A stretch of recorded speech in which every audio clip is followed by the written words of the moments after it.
नमस्कार, आप देख रहे हैं संसद टीवी। दिन भर की तमाम बड़ी खबरों के साथ मैं हूं प्रीति सिंह। अगले आधे घंटे में होंगी देश और दुनिया की हर अहम खबर, राज्यों की सुर्खियों और मौसम के हाल पर भी डालेंगे नजर। आइए शुरुआत करते हैं हेडलाइंस के साथ। भारत जोड़ो यात्रा से पहले कांग्रेस से आजाद हुए गुलाम नबी, सोनिया गांधी को भेजा 5 पन्नों का इस्तीफा, कहा रिमोट कंट्रोल मॉडल ने पार्टी को किया बर्बाद। अदालतों में लंबित मामले बड़ी चुनौती, विदाई समारोह में चीफ जस्टिस एनवी रमन का बयान, तकनीक और आर्टिफिशियल इंटेलिजेंस के इस्तेमाल पर जोर। चालू वित्त वर्ष में 7.4% रहेगी देश की आर्थिक वृद्धि दर। एफई बेस्ट बैंक्स अवार्ड्स में वित्त मंत्री ने जताई उम्मीद, फ्रीबीज को लेकर एक ठोस बहस की जरूरत। रक्षा मंत्री ने तंजानियाई समकक्ष से की वार्ता, द्विपक्षीय सहयोग को बढ़ाने समेत कई मुद्दों पर चर्चा, रक्षा और औद्योगिक सहयोग के नए उपाय तलाशने पर सहमति। और पाकिस्तान में बारिश और बाढ़ का कहर, आपदा से अब तक 343 बच्चों समेत 937 लोगों की मौत, 3 करोड़ लोगों के बेघर होने के बाद राष्ट्रीय आपातकाल का ऐलान।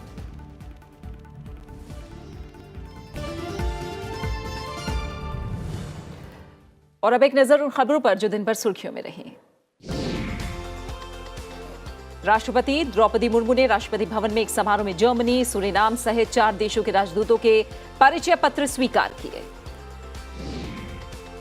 वित्त मंत्री निर्मला सीतारमण ने अमेरिका के उप वित्त मंत्री वेली अडेयमो से मुलाकात की। दोनों नेताओं के बीच वैश्विक अर्थव्यवस्था और वित्तीय क्षेत्र के मुद्दों पर बातचीत हुई है। सुप्रीम कोर्ट ने जनता को लुभाने के लिए मुफ्त चीजें देने के वादे के मुद्दे पर चर्चा के लिए विशेषज्ञ समिति बनाने और सर्वदलीय बैठक बुलाने का आह्वान किया है। जस्टिस एनवी रमन के कार्यकाल के आखिरी दिन यह व्यवस्था की गई। सुप्रीम कोर्ट ने कर्नाटक के बेल्लारी, चित्रदुर्ग और तुमकुरू जिलों के लिए लौ अयस्क के वार्षिक उत्पादन की सीमा बढ़ा दी है। यह सीमा मौजूदा 2.8 करोड़ टन से बढ़ाकर 3.5 करोड़ टन प्रतिवर्ष कर दी गई है। राष्ट्रीय जनता दल के वरिष्ठ नेता अवध बिहारी चौधरी को सर्वसम्मति से बिहार विधानसभा का अध्यक्ष चुना गया। ये पद विजय कुमार सिन्हा के इस्तीफे के बाद खाली हुआ था। यूजीसी ने 21वें विश्वविद्यालय को फर्जी घोषित किया है। उत्तर प्रदेश के बाद दिल्ली में फर्जी विश्वविद्यालयों की संख्या सबसे ज्यादा है। देश पिछले 24 घंटे में कोरोना के 10,256 नए मामले देश में सामने आए हैं। इलाज करा रहे मरीजों की संख्या घटकर 90,707 रह गई है।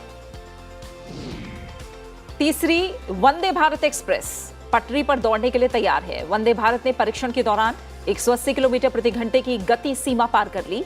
ट्रेन का second speed trial Kota Nagda station के बीच हुआ। विदेश मंत्री एस जयशंकर ने अर्जेंटीना के राष्ट्रपति अल्बर्टो फर्नांडीज से मुलाकात की। इस दौरान व्यापार, रक्षा और परमाणु ऊर्जा के क्षेत्र में द्विपक्षीय सहयोग की संभावना पर चर्चा हुई। सात्विक साईराज रंकीरेड्डी और चिराग शेट्टी की युगल जोड़ी ने क्वार्टर फाइनल में ताकुरो होकी और युगो कोबयाशी की विश्व में दूसरे नंबर की जापानी जोड़ी को हराकर विश्व बैडमिंटन चैंपियनशिप में पहला पदक पक्का करके नया इतिहास रचा है। और अब खबरों पर विस्तार से नजर डालेंगे। कांग्रेस के वरिष्ठ नेता गुलाम नबी आजाद ने संगठनात्मक चुनाव से पहले पार्टी की प्राथमिक सदस्यता समेत सभी पदों से इस्तीफा दे दिया है। साथ ही नेतृत्व पर आंतरिक चुनाव के नाम पर पार्टी के साथ बड़े पैमाने पर धोखा करने का आरोप लगाया है। उनके इस्तीफे को पहले से ही समस्याओं का सामना कर रही कांग्रेस पार्टी के लिए बड़ा झटका माना जा रहा है।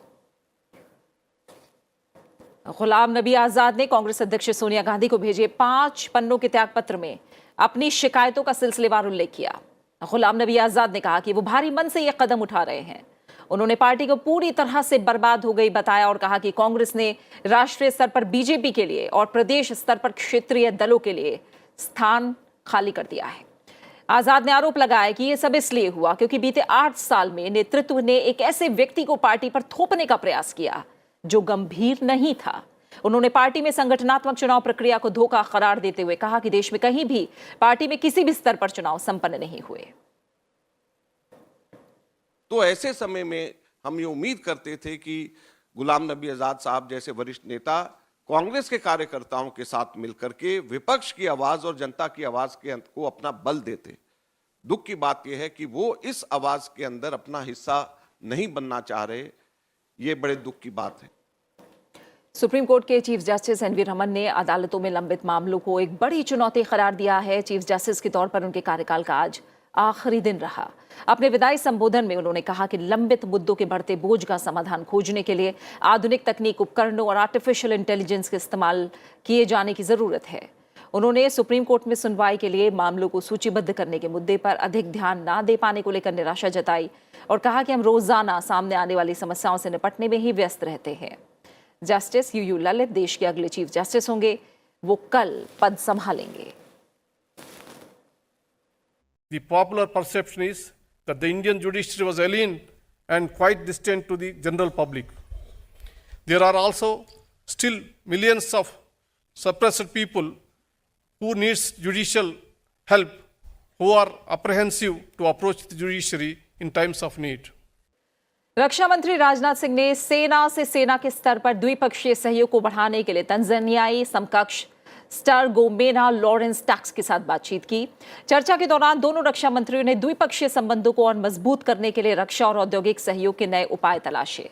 वार्ता के बाद राजनाथ सिंह ने कहा कि भारत और तंजानिया समान रणनीतिक क्षेत्र साझा करते हैं और दिल्ली अफ्रीकी राष्ट्र को पश्चिमी हिंद महासागर के प्रमुख भागीदार के रूप में देखता है। इससे पहले रक्षा मंत्री ने सुषमा स्वराज भवन में तंजानिया के रक्षा मंत्री डॉक्टर स्टारगोमेना लॉरेंस टैक्स का स्वागत किया। यहां उन्होंने tri services guard of honour का निरीक्षण किया। वहीं तंजानिया की रक्षा मंत्री ने राष्ट्रीय युद्ध स्मारक पर श्रद्धांजलि दी।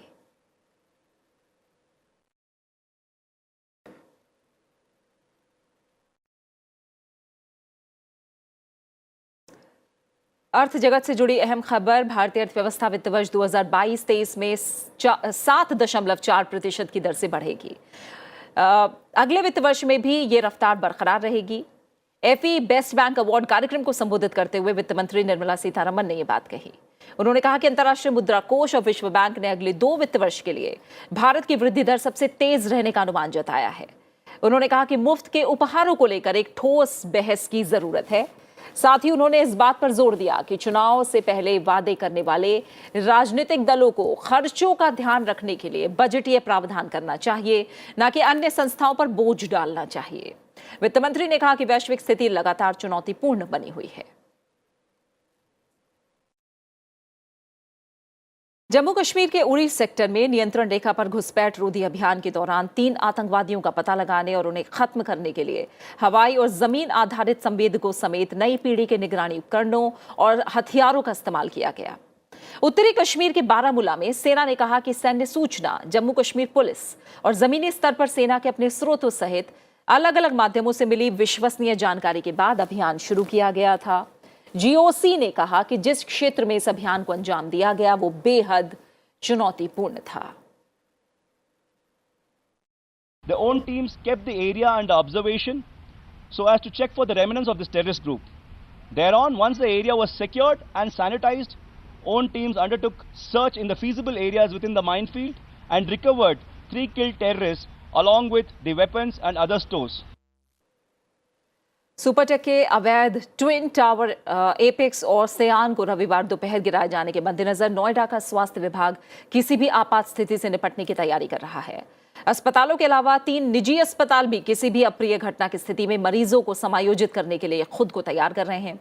ट्विन टावर की 2 सबसे करीबी सोसाइटी एमरल्ड कोर्ट और एटीएस विलेज के 5000 से अधिक निवासियों को रविवार सुबह 7 बजे तक निकाला जाएगा। उनके लगभग 2700 वाहन भी परिसर से हटा दिए जाएंगे और निवासी अपने लगभग 150 से 200 पालतू जानवरों को भी साथ ले जाएंगे। इस तरह की तमाम तैयारियां की गई हैं। लगभग 100 मीटर ऊंची संरचनाओं को गिराने में लगे भारतीय और विदेशी विध्वंसकों की एक टीम को छोड़कर ये जो ट्विन टावर है उनके चारों ओर 500 मीटर के दायरे में एक निषेध क्षेत्र बनाया जाएगा जहां किसी भी व्यक्ति या पशु को आने की अनुमति नहीं दी जाएगी। ट्विन टावर में विस्फोट के लिए 3700 किलोग्राम से अधिक विस्फोटकों का उपयोग किया जा रहा है। 400 के लगभग सिविल पुलिस पर्सनल रहेंगे। इसके अलावा पीएसी भी है और एनडीआरएफ का एक टीम के लिए रिक्वेजिशन लेटर चला गया है, तो एनडीआरएफ का एक टीम भी वहाँ मौजूद रहेंगे। साथ साथ वहाँ पे 8 एम्बुलेंसेस का हम लोग व्यवस्था करा रहे हैं और 4 फायर टेंडर्स को। इसके अलावा जो कंटिजेंसी के लिए हम लोग डीएम महोदय को पत्राचार भी कर चुके हैं और 3 हॉस्पिटल्स आरक्षित हो गए हैं। फिलहाल यहाँ रुक रहे एक छोटे से ब्रेक के लिए, आप बने रहे हमारे साथ। ब्रेक के उस पार होंगी राज्य से जुड़ी तमाम बड़ी खबरें।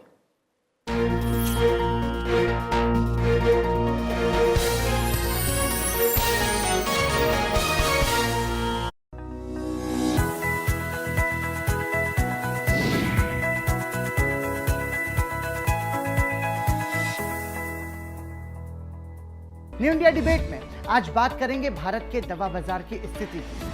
रिसर्च, इनोवेशन, डिस्कवरी, डेवलपमेंट, ये 4 ऐसे पहिए हैं जो भारत के फार्मास्यूटिकल्स को आगे बढ़ा रहे हैं। जब हम बात करते हैं फार्मा 4.0 तो उसमें artificial intelligence, data monitoring, data analytics, उसके साथ साथ रोबोटिक्स की। बायो इंक्यूबेशन सेंटर्स बेसिकली एक फैसिलिटी है जो स्टार्टअप्स है उनका जो बिजनेस करने का पोटेंशियल है उसको ये गाइड करता है। आयुर्वेदा का सारे बेसिक हमारे पास है, सारे लिटरेचर अवेलेबल है, उसमें ऐसे भी बहुत सारे मोइटी का पता चल जाएगा ना जिसको दुनिया को पता है नहीं। सेल्फ मेडिकेशन जो है वो ऑनलाइन फार्मेसी से बढ़ सकता है।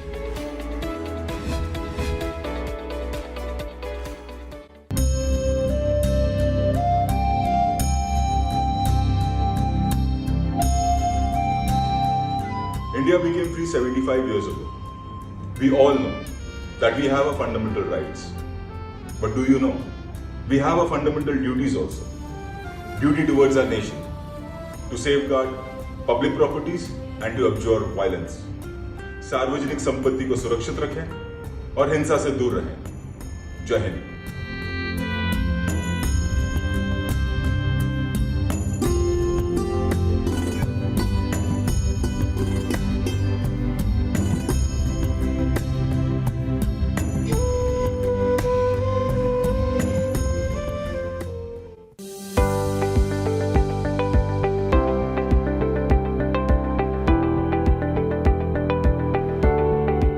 फेडरल व्यवस्था के तहत भारत के हर राज्य में चुनी हुई सरकारें होती हैं, लेकिन केंद्र शासित प्रदेश भारत सरकार के अधीन होते हैं और राष्ट्रपति हर केंद्र शासित प्रदेश के लिए एक उपराज्यपाल नामित करते हैं जो सीधे राष्ट्रपति को रिपोर्ट करते हैं। वर्तमान में भारत में 8 केंद्र शासित प्रदेश हैं: अंडमान और निकोबार द्वीप समूह, दिल्ली, लक्षद्वीप, दादर और नागर हवेली और दमन और दीव, चंडीगढ़, पुदुचेरी, जम्मू और कश्मीर, लद्दाख। 8 केंद्र शासित प्रदेशों में दिल्ली और पुदुचेरी के पास अपनी विधानसभा है। बाकी केंद्र शासित प्रदेशों की तुलना में इनके पास ज्यादा अधिकार हैं। जम्मू कश्मीर को 5 अगस्त 2019 को केंद्र शासित प्रदेश घोषित किया गया था। जम्मू और कश्मीर के पास भी अपनी विधानसभा होगी।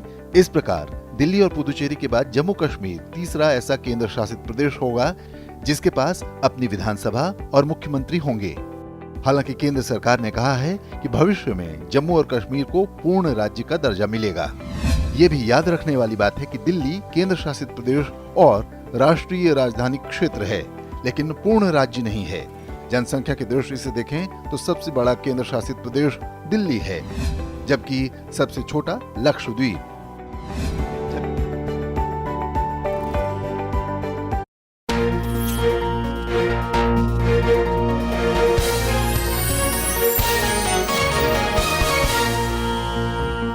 ब्रेक के बाद आपका स्वागत है। आइए खबरों में बढ़ते हैं आगे और बात करते हैं राज्यों से जुड़ी तमाम बड़ी खबरों की।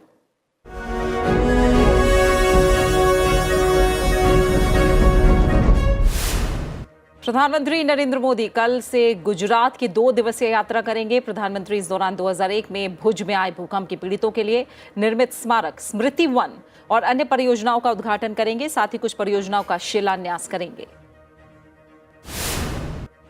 बिहार में राज्य विधानमंडल के दोनों सदन अनिश्चितकाल के लिए स्थगित कर दिए गए हैं, जिसके साथ विशेष सत्र का समापन हो गया। इस विशेष सत्र में ही महागठबंधन सरकार ने बहुमत साबित किया।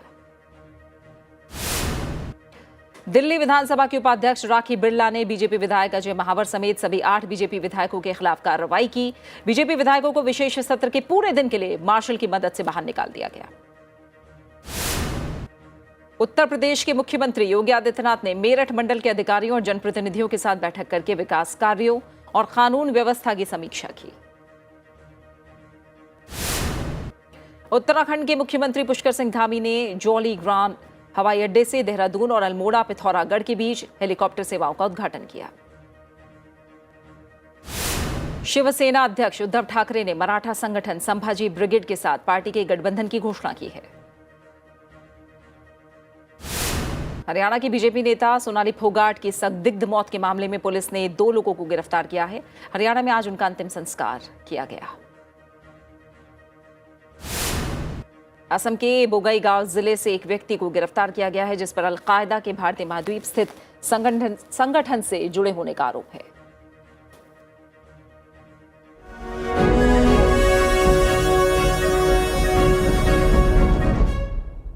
और अब बात बारिश और बाढ़ से जुड़ी खबरों की।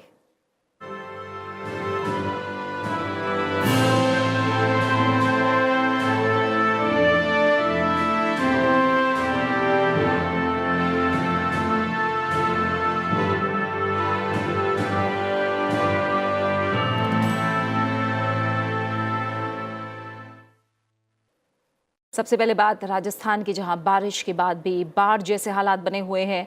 प्रदेश के कई इलाके भी अभी भी डूबे हुए हैं। प्रदेश के अलग अलग इलाकों से हादसे की खबरें आ रही हैं। इस बीच एनडीआरएफ की टीम लोगों की जान बचाने में जुटी हुई है। धौलपुर में चंबल नदी का जलस्तर खतरे के निशान से ऊपर पहुंच गया है। चंबल नदी में पानी खतरे के निशान से करीब 14 मीटर ऊपर है। फिलहाल बारिश रुकने की वजह से पानी के 2 दिन में खतरे के निशान से नीचे आने की संभावना है। वहीं चंबल नदी के किनारे बसे कई निचले इलाके जलमग्न हो गए हैं। पड़ोसी राज्यों में भारी बारिश के बाद उत्तर प्रदेश की नदियों में जलस्तर बढ़ गया है। प्रदेश के कई इलाके डूब गए हैं। औरैया में बाढ़ से 15 गांव प्रभावित हैं। कानपुर में गंगा बैराज से करीब 95,000 क्यूसेक पानी छोड़ा गया। इससे प्रयागराज, उन्नाव और फतेहपुर के निचले इलाकों के डूबने का खतरा पैदा हो गया है।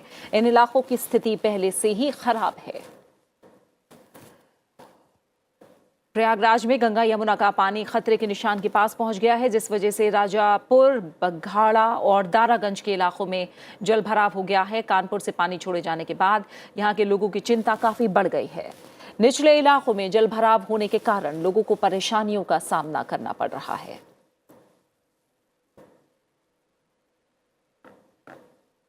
वहीं गुजरात के कई जिलों में बारिश हो रही है। राजस्थान और मध्य प्रदेश के बांधों का जलस्तर बढ़ने के बाद इससे पानी छोड़ा जा रहा है, जिससे प्रदेश में साबरमती नदी का जलस्तर बढ़ गया है। धारोई बांध के ऊपर इलाकों में भारी बारिश के कारण 70,000 क्यूसेक से अधिक पानी नदी में छोड़ा गया। धरोई बांध से पानी छोड़े जाने के कारण साबरमती रिवरफ्रंट का निचला प्रोमेनेड बीती रात फिर से भर गया। रास्ते में पानी भर जाने के कारण सिस्टम अलर्ट मोड में चला गया।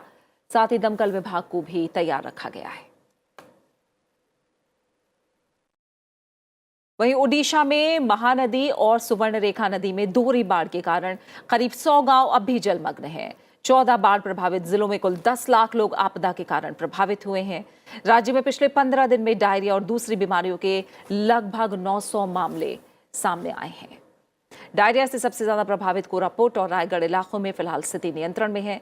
पिछले 2 सप्ताह से लगातार बारिश के कारण आई बाढ़ से प्रभावित जिलों से डायरिया के मामले सामने आ रहे हैं।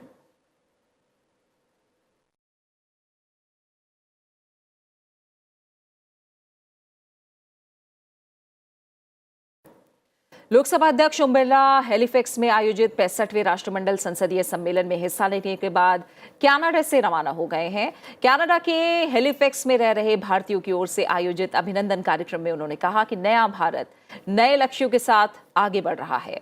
उन्होंने कहा कि 2047 तक भारत विकसित राष्ट्र बनेगा। इसमें देशवासियों के साथ प्रवासी भारतीयों की भी अहम भूमिका होगी। लोकसभा अध्यक्ष ने कहा कि प्रवासी भारतीय विदेश में हिंदुस्तान की ताकत हैं।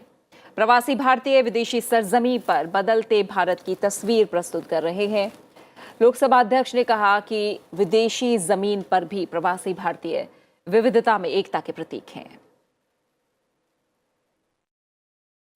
उन लोकतांत्रिक संस्थाओं को सशक्त, मजबूत, जनता के प्रति जवाबदेही और उनकी कार्यकुशलता को बेहतर करने के लिए समय समय पर कार्यक्रम आयोजित करती रहती है। और हम सब उन संस्थाओं के अनुभवों को आपस में साझा कर हमारी लोकतांत्रिक संस्थाओं को जनता के प्रति और जवाबदेह बनाने के लिए कार्य करते रहते हैं। और अब कुछ खबरें अंतर्राष्ट्रीय जगत से।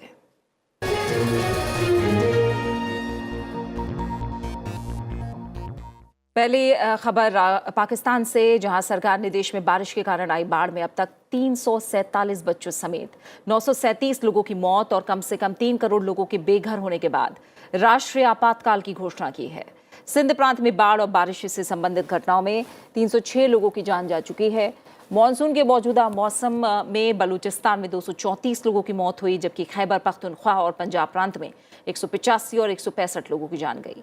पाकिस्तान के कब्जे वाले कश्मीर में 37 और गिलगिट बाल्टिस्तान क्षेत्र में 9 लोगों की जान गई है। अंतर्राष्ट्रीय परमाणु ऊर्जा एजेंसी के अधिकारी अस्थायी रूप से बंद हो गए ज़पोरिजिया परमाणु ऊर्जा संयंत्र का अगले हफ्ते दौरा कर सकते हैं।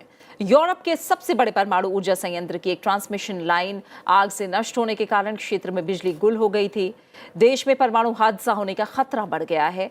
देश में 1986 में हुआ चोर्नोबिल परमाणु हादसा अब भी लोगों को डरा रहा है। यूक्रेन पर रूस के हमले के शुरुआती दिनों से ही इस संयंत्र पर रूसी सेनाओं का कब्जा है।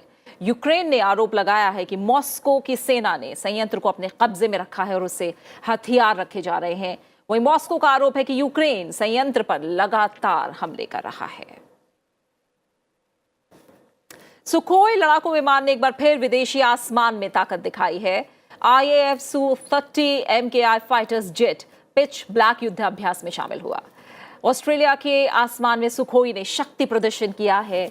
इस युद्धाभ्यास में भारत, अमेरिका समेत 17 देश शामिल हुए हैं। युद्धाभ्यास का मकसद चीन के खिलाफ लामबंद होना है। पिच ब्लैक युद्धाभ्यास 8 सितंबर तक चलेगा।